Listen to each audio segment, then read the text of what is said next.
Hello guys, welcome to the third session of Blazor for absolute beginners. In this session, we will see hosting models supported by Blazor.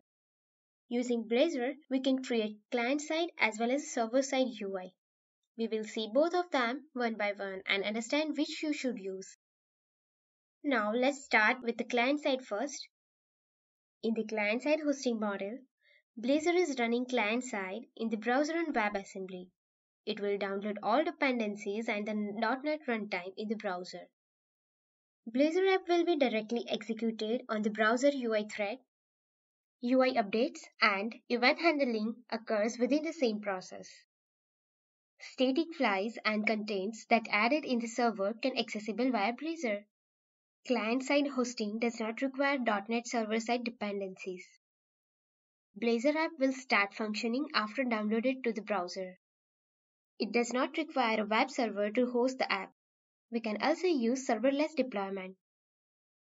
The downside of this hosting model is download size, that is large, due to which apps take long time to load.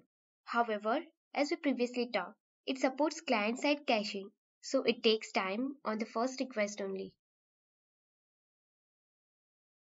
In the server-side hosting model, Blazor is executed on the server within an ASP.NET Core app. UI updates, event handling, and JavaScript calls are handled over a SignalR connection. ASP.NET Core app will create an endpoint for SignalR. This hosting model involves server-side processing, so it must be required of server. All operations are performed on the server, so the client must be connected to this internet. If the user lost connection somehow, then SignalR will attempt to reconnect. It maintains the client state in memory. If the network is available, then it will resume without losing data and state because of all things are managed in the server. It does not need to download dependencies and .NET runtime, so those things will not be downloaded on the client side and it will be working faster.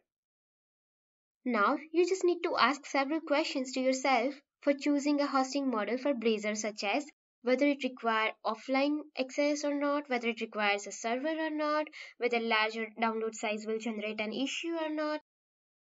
Microsoft has released the server-side hosting model in .NET Core 3 and client-side hosting model is not released yet, but Microsoft ensured that it will be released in future version, so you can continue your development in the domain.